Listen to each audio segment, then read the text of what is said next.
గురుగారు మీరు పూర్వాశ్రమం గురించి ప్రస్తావించవద్దన్నారు కానీ, ఒక్క చిన్న మాట. హ్మ్. చక్కగా గ్రాడ్యుయేషన్ చేశారు. సాఫ్ట్‌వేర్ కంపెనీలో ఉద్యోగం చేశారు.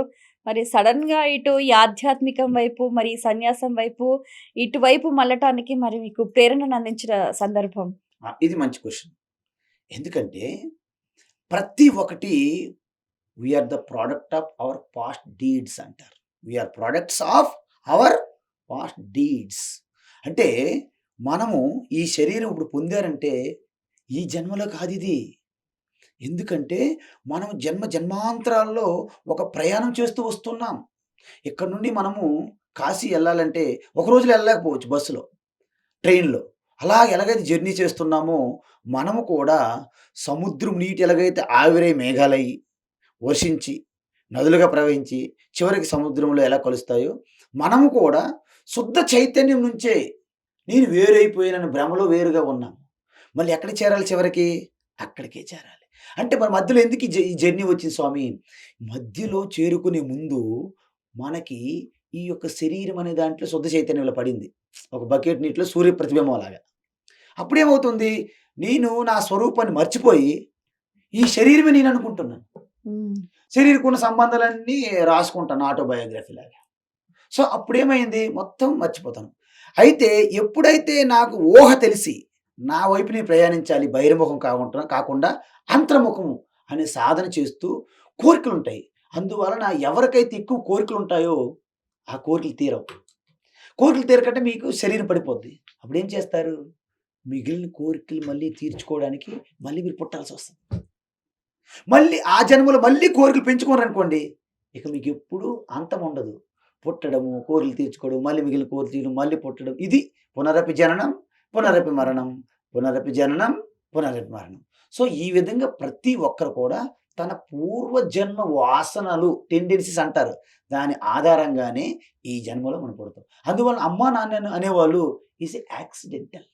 ఎందుకంటే వారి కర్మతో వారొచ్చారు. మన కర్మతో మనమొచ్చాము.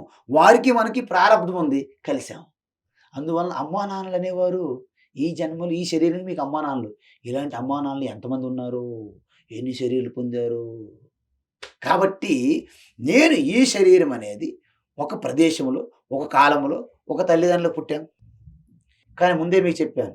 దీని వెనక అనేక జన్మల్లో ఉన్నటువంటి ఒక సాధన ఉంటది గదా! అందువలన నా గమ్యస్థానం ఏంటి అనేది నాకు క్లారిటీ లేదప్పుడు. అందువల్ల అందరితో చదువుతున్నారు. మనము చదువుతున్నాం. అందరూ పుట్టామంటున్నారు. అందరు జన్మదినం అంటారు. నువ్వు పుట్టావన్నారు. నేను ఒప్పేసుకున్నా. పలానా పేరు పెట్టావు. ఓకే. పలానా టైంలో పుట్టావు. ఒప్పుకున్నాము. పలానా ప్రదేశంలో పుట్టావు. పలానా గ్రామంలో పుట్టావు. ఒప్పుకున్నాం. వీళ్ళు మీ అమ్మా, నాన్న ఒప్పుకున్నాం. అన్నీ ఒప్పుకుంటున్నాను. నాకు తెలీదు కదా! సో, అలాగ చదువుతున్నాం. అందరూ కూడా బీటెక్‌లు ఇంజినీరింగ్ చదవాలి. మనం ఇంజినీరింగ్ చేసాం. అందరూ జాబ్ చేస్తున్నారు. మనం జాబ్ చేయాలి. సో, చూడండి మనకి ఇంకేమి క్లారిటీ లేదని అర్థం.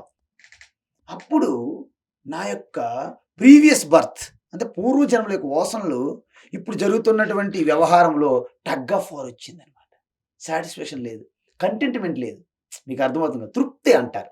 కంటెంట్‌మెంట్ లేదు జీవితంలో. అప్పుడు నాకు వివేకానంద స్వామి వారి యొక్క బుక్స్ నాకు అందుబాటులోకి వచ్చాయి. నేను చిన్నప్పటి నుండి సింహాచలం గురుకుల పాఠశాల చదివాను. ఏపీ రెసిడెన్సీ స్కూల్ అంటారు. హుహు. విశాఖపట్నం. అబ్బో! హ్మ్. సో, గురుకుల పాఠశాల. సో, అక్కడ కూడా ఒక ప్రార్థన చేయకముందు తినరు. తినేటప్పుడు ప్రార్థన చేయాలి. కొంచెం మినిమమ్ చిన్న సిస్టమాటిక్.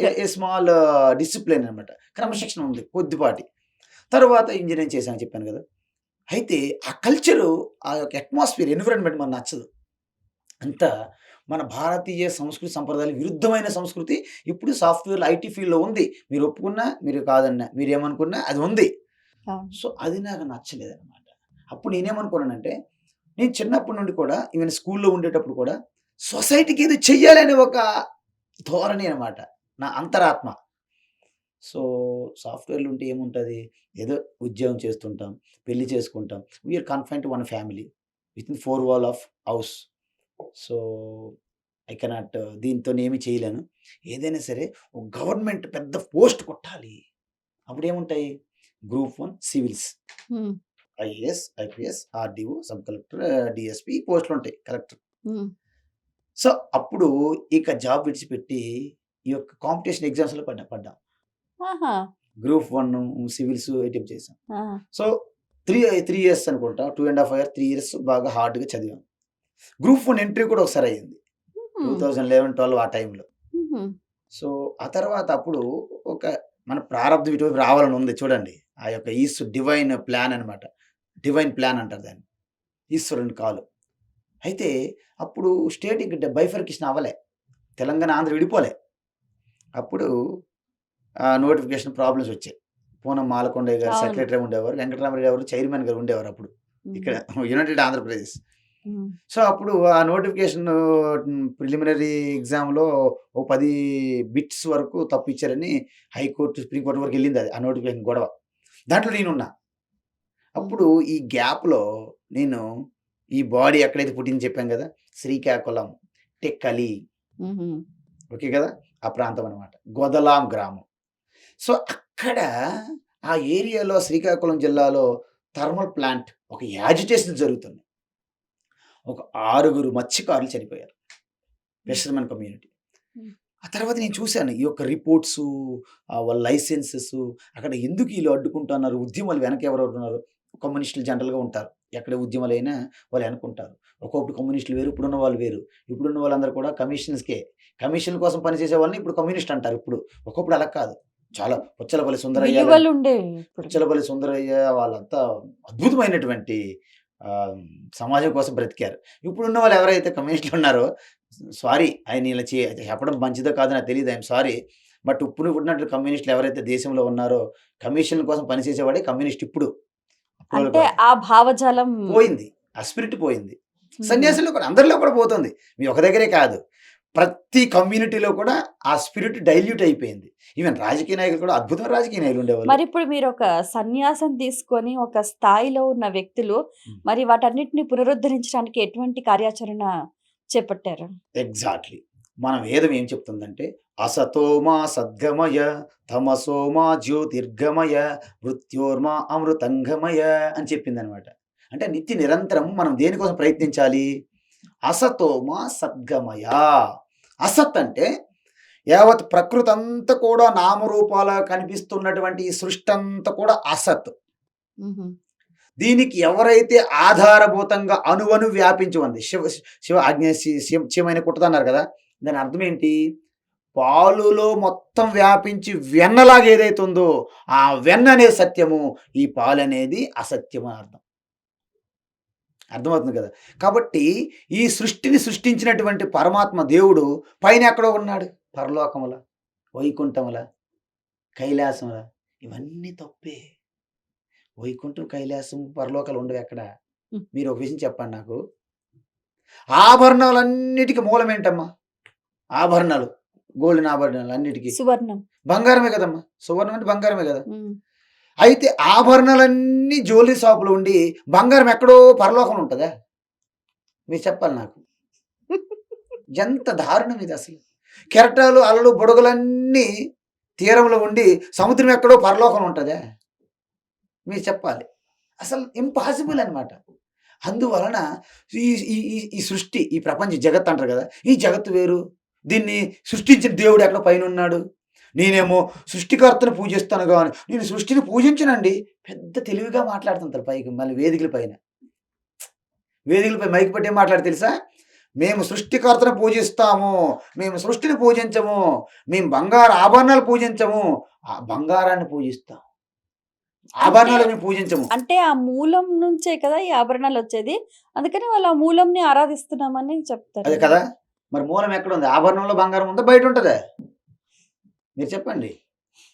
ఆభరణంలో బంగారం ఉందా? లేదా? మరి సృష్టి వేరు, సృష్టికర్త వేరే ఉండదు. రైట్. హ్మ్. అందుకే దేవుడు ఎలా ఉంటాడనుకుంటున్నారు? భూమి రూపంలో ఆయనే ప్రకటమయ్యారు. హ్మ్. నీటి రూపంలో ఆయనే ప్రకటమయ్యారు. గాలి రూపంలో ఆయనే, అగ్ని రూపంలో, ఆకాశం రూపంలో, సూర్యుడు, చంద్రుడు, నక్షత్రాలు, సకల వనస్పతి, ఔషధులు ఈ సృష్టంతా కూడా పరమాత్మ శరీరము. ఇది తెలుసుకోవాలి. అందుకే సనాతన ధర్మం ఒక్కటే ప్రపంచాన్ని రక్షించగలదు. ఇంకే ధర్మం ఏది రక్షించలేదు. హ్మ్. ఇవన్నీ ఉండవు ఈ మతాలు. చెప్తున్నాను గదా! మరొక 100 సంవత్సరాలు, 200, 300 సంవత్సరాలకి ఇప్పుడున్న మతాలు ప్రపంచంలో గొప్ప మతాలు ఏవైతే ఉన్నాయో ఈ మతాలు ఉండవు. ఎందుకు ఉండవనండి? ఎందుకు ఉండవంటే ఈ యొక్క ప్రకృతి విశ్వమంతా కూడా ఒక డివైన్‌గా ఎవడైతే గుర్తించి పూజిస్తారో అదొక్కటే నిలబడతది. అందుకే హిందూ మతం కూడా ఉండదు. సనాతన ధర్మం ఉంటది. అందుకే మన ఈ కార్యక్రమం పేరు 'ధర్మో రక్షిత ఆ! రక్షితః.' ఇప్పుడొచ్చారు పాయింట్‌కి. ధర్మం ఉంటదమ్మా. మతం ఉండదు. మతం మారిపోతుంది. ఇప్పుడు ఆల్రెడీ మారిపోయింది. మీకందరికి తెలుసు కదా! అప్పుడు మన హిందువులుగా ఎవరైనా జీన్ ప్యాంట్‌లేసుకొని, టీ షర్ట్‌లేసుకొని ఏ ఆడపిల్ల ఎక్కడ చూసేవాళ్ళా అప్పుడు? ఇప్పుడు యేసుకుంటారంటే మతం మారిపోయిందా లేదా? చెప్పండి. అంటే అర్థం ఏంటి? మతం మారిపోద్ది. ధర్మం మారదు. ధర్మం అంటే ఏంటి తెలుసా? భూమిని ఇప్పటికి పూజిస్తాం మనం. ఎవరి ఇల్లు కట్టినా భూమి పూజ చేయాల్సిందే. మనం ప్రతి నదికెళ్ళి పూజ చేస్తాం. అగ్గికి పూజ చేయకుండా అసలు పనే కాదు. అసలు వాయువు అంటే మనం మొన్న కరోనా దెబ్బతో తెలిసింది. వాయువు యొక్క శక్తి అంటే వాయువు దేవుడా కాదని అందరూ ఒప్పుకున్నారు. అప్పటి వరకు వాయువు దేవుడు ఒప్పుకునే వాళ్ళు కాదు. ఇంతకీ వాయువు దేవుడే కాదంటే కరోనా వచ్చినప్పుడు చాలామంది ఒప్పుకున్నారు మొత్తం ప్రపంచమంతా. వాయువు దేవుడే అని. కాబట్టి ఇది గుర్తించి వేరే మతాలు. హిందూ మతం కూడా తెలీదు. హిందూ సనాతన ధర్మానికి తెలుసు. అందుకే మనం ముందుగా మతంలోకెళ్తాం. ఎందుకని మతం అనేది ప్రైమరీ స్కూల్ మనందరికి.